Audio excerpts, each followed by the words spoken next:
Welcome to Sex Care is Self-Care, a conversation on women's sexual health brought to you by the Patty Brisbane Foundation for Women's Sexual Health.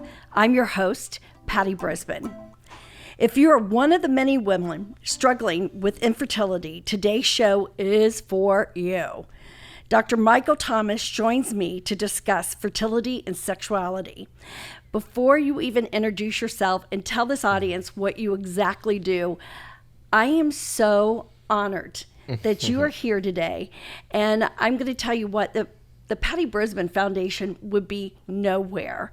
You were one of those amazing people who have always stepped up in my life and have helped me and help the foundation. And I'm just so honored for you to be here this morning and to share all your knowledge with the audience out here that's going to be listening. Well, thank you very much. I am just honored to be your friend. And as I've always said, I'm always there for you whenever you need me. I appreciate that. Thank you. Do you want to tell them exactly what you do? Yes, my name is Michael Thomas. I am a reproductive endocrinologist, which is a fancy way of saying fertility doctor, and I am the head of the OBGYN department at the University of Cincinnati. Cincinnati. There yep. you go. Dr. Thomas, so how common is fertility problems? Well, if you look at fertility problems in heterosexual couples, which generally are couples between reproductive age couples between 18 and 42, we quote about a 20% rate of fertility problems. But when we look at our same-sex couples and single people who are just want to be parents without a partner, it's 100%. So those people need our help 100% of the time. Well, let me ask you this. Does general health play a role in fertility? Yeah, general health does. I mean, the more the healthier you are, the more likely you are to get pregnant. So if you have regular cycles, which aren't complicated or caused by a medical problem, or if you don't have things like diabetes, hypertension, you have a higher chance of getting pregnant if you don't have any of those. But if you have complicating or confounding medical problems, then yes, your chances of getting pregnant do decrease, and obesity decreases your chance of getting pregnant. So if your BMI, your body mass index, is above 30, the chances of getting pregnant, the higher your BMI is, the lower your chances of getting pregnant are. This all makes sense. How long should a couple who's trying to get pregnant wait before they even seek help? Well, same-sex couples and single people who don't have a partner need to come in to see us right away. Right. But people who have regular cycles under the age of 35, we define infertility as 1 year. If you're over 35, 6 months if you've been trying to get pregnant. But if the female partner has irregular cycles, or if there's a known male factor issue, then go and see the fertility doctor right away. What about women with chronic health conditions? Should they seek a fertility specialist before even trying to get pregnant?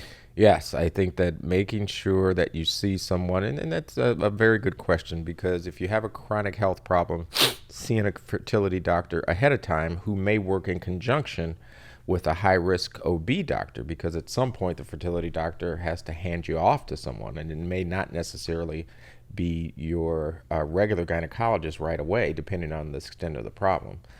So seeking the advice of a fertility doctor and possibly seeking the advice of a high-risk pregnancy doctor before you get pregnant is going to be very, very important to make sure that you have a healthy pregnancy. That's wonderful information for those who are listening out there that don't have this information. Correct. So thank you. Thank you. What about the same-sex couples? What are their unique and distinct challenges? Well, I mean, it's in a same-sex couple, there are definitely unique challenges. Obviously, finding a sperm donor, and there are ways of finding different types of sperm donors. And in my now 30 plus years, I hate to say that, 30 plus years of doing this, because the business has changed in so many ways.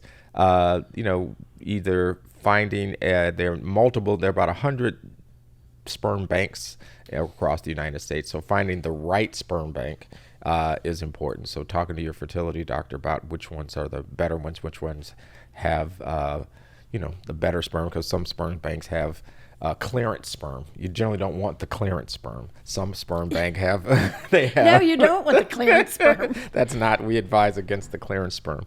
Some sperm banks have this higher level sperm where they have medical students or law students, and there was one sperm bank that actually had Nobel laureates sperm bank. There was a sperm bank where these old 70, 80-year-old guys collected their sperm, and they were selling the sperm of people who had had a Nobel Prize. Unfortunately, they closed that sperm bank, and a lot of it had to do with the fact that there was a story on, I think it was CBS This Morning one time. They had these kids in the background from this Nobel laureate sperm bank, and they were building cars and building things, and the moms were saying, I had no idea that this was going to happen with these kids, and they couldn't find schools for them because they were kids that just couldn't really fit into society as well as others. So you want regular people, regular sperm, and you want to get people. I would agree with that. I would definitely. So you want to stay away from the clearance sperm. You want to stay away from the Nobel laureate sperm. You just want to find just a very good middle. So let's say a patient comes in. Do you help those patients seek the right place to have the donation from? Yes, Okay. we use 4 sperm banks that we've used now over the last 20 years, and those sperm banks we know are good. We know the pregnancy rates are high because to become a sperm donor, most people don't know that. You come in, they look at the sperm. It has to be normal as far as movement and shape and the count, and then they freeze it and unfreeze it, and during this time, the sperm donor has to be checked for HIV, hepatitis, all those things.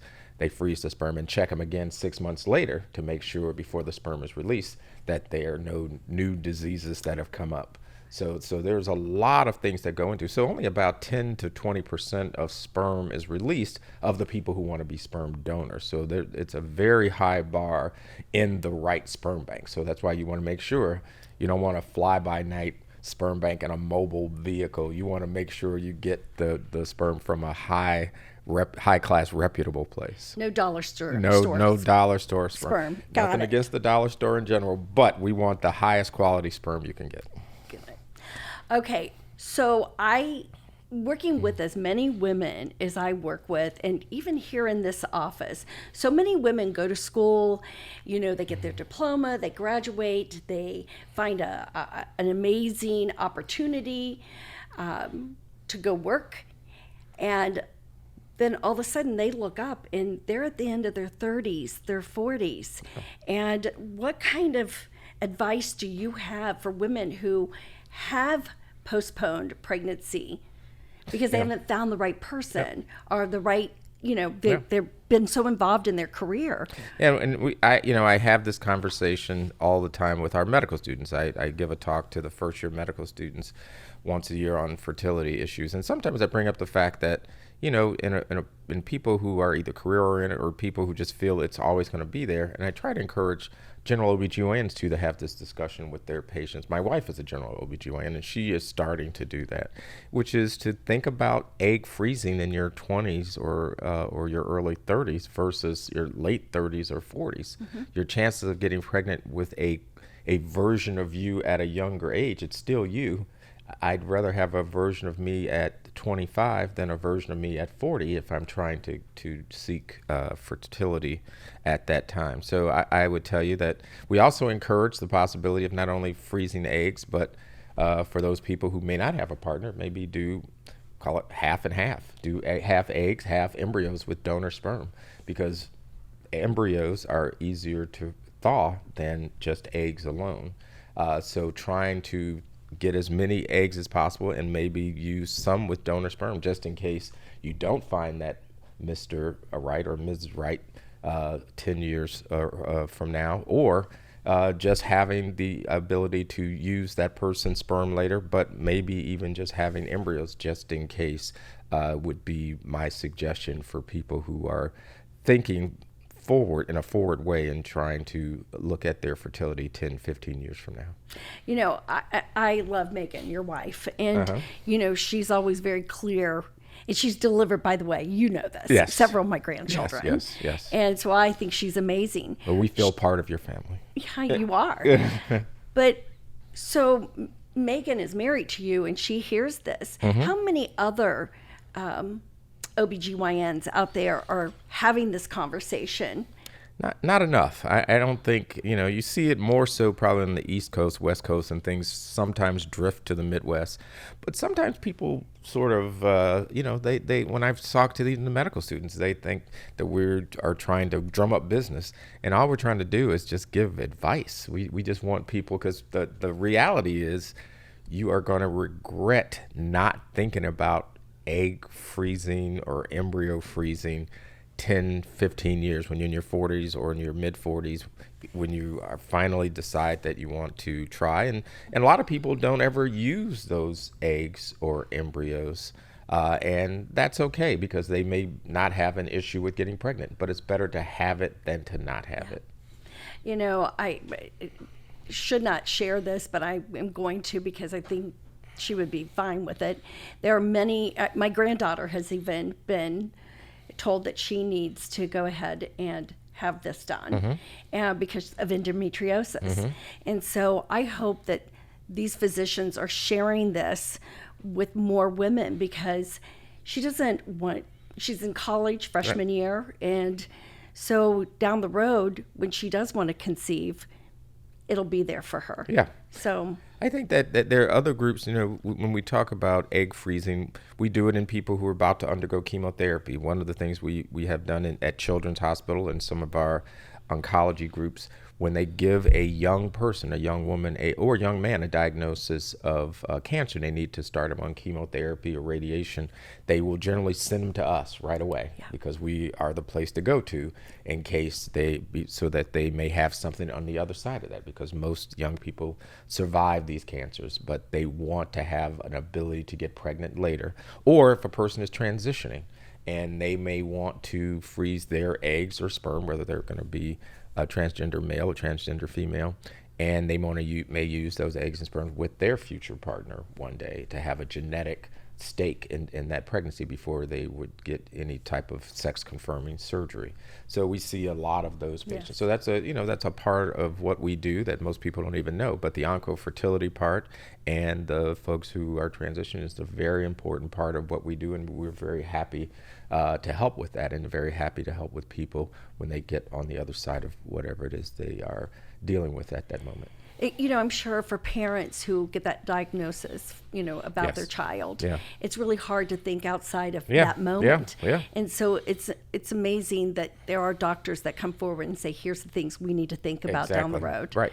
So I'm sure that many of them are so grateful, or they will be later. There will be later. That conversation happened. Exactly. So for some people, it's all about timing when you're trying to conceive. Is that really true? Yeah, I mean, timing is everything. I mean, most people don't know that if you want to get pregnant, the best time to increase your chances of getting pregnant, therefore the best time to have intercourse, is in the middle of the cycle. And for a person who has 28, 30-day cycles, we always tell people to try, you can use one of those ovulation kits. Usually you want to get one of the more expensive kits, not the dollar store kits or the kits that are inexpensive, or the ones you get at Amazon for cheap. The best thing to do is to use one of the good ones, or just intercourse. Day 1 is the first day of your cycle, which is the first day of bleeding. Then intercourse day 10, 12, 14, and 16. Over that time frame increases your chances of getting pregnant. Good to know. Yeah. All right, we're gonna kind of change it up a bit. Okay. So here we go. Are there sexual positions that will increase the chances of getting pregnant? That's a very good question, and the answer is no. There aren't. I mean, any position is fine, but we would always encourage people to just rest afterwards. But any position in order to get pregnant is fine. You don't have to stay just in the missionary position and sit down and sit with your pillow for a period of time. Any position is fine, just resting afterwards. But keep in mind, people get pregnant in their cars. So, Yeah. so Yeah. you could say all this, but any position would work. But usually we tell our patients, just to, rest for 10, 15 minutes afterwards because, sperm aren't the smartest things. They are just going all over the place. And what we want people to do is just kind of rest and let the sperm sort of do its thing. So when you say rest, does this mean don't get up immediately to go to the bathroom? They can get up because the sperm is going to come out anyway, but the majority of the sperm will come out. But there's going to be sperm inside. So I think for people who are actually trying to get pregnant, just laying in bed for 10, 15 minutes may increase your chances of the sperm getting to the right place. You don't have to necessarily have to put your feet up over your head and do any contortionist type positions.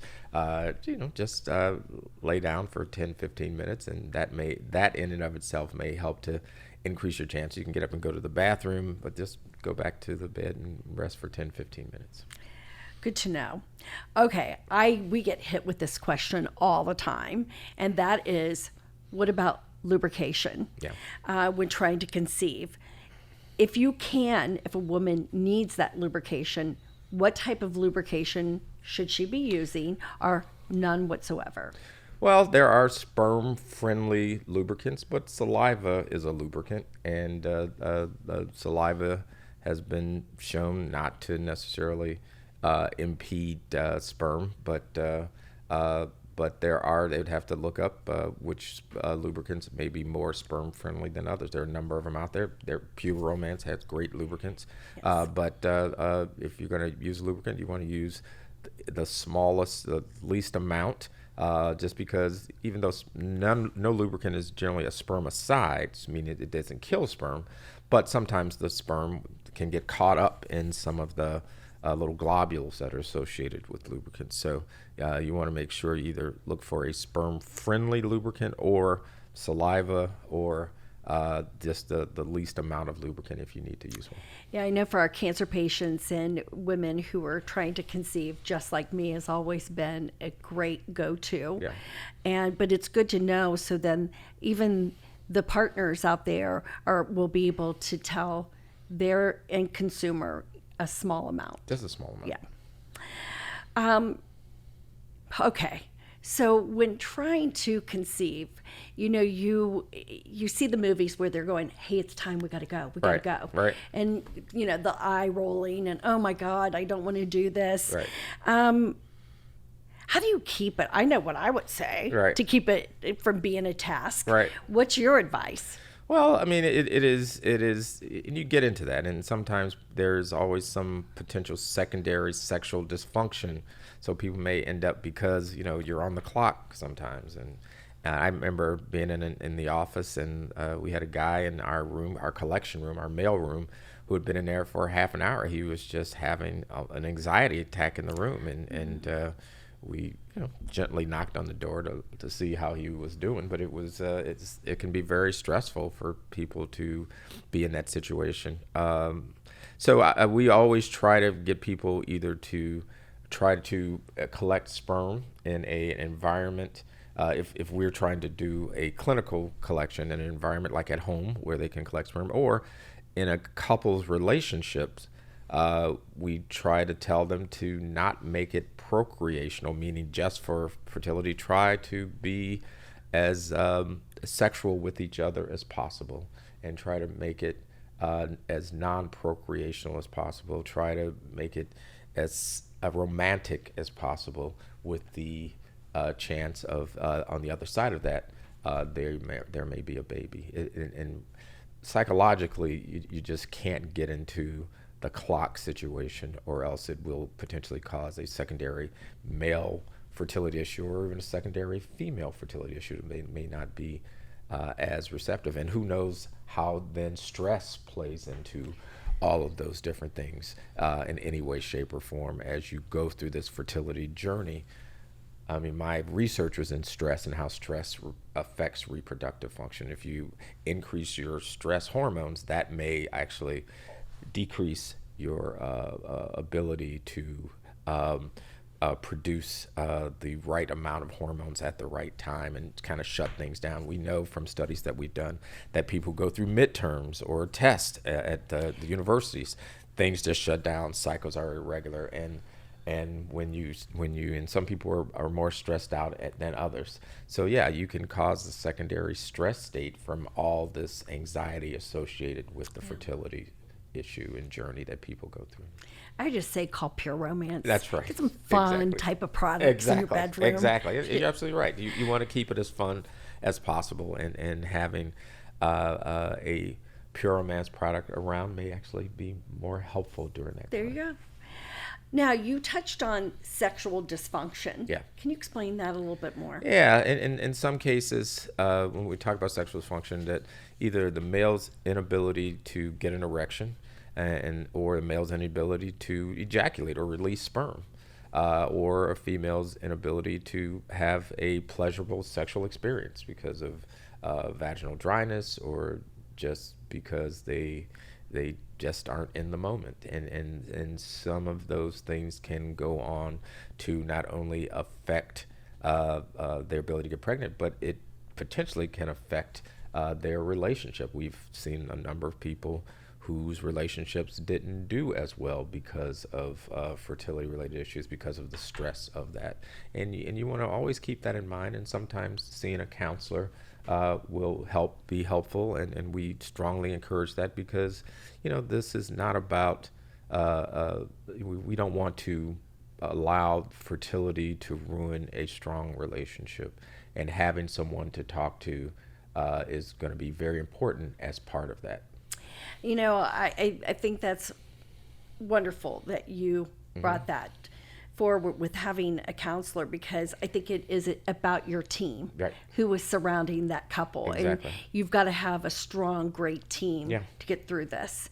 And nobody should ever feel ashamed about seeking help in that area. Never. I mean, I think that in the old days, when there weren't as many offerings, if you will, to help couples get pregnant, people just wouldn't talk about it. People just went childless, and no one ever asked why.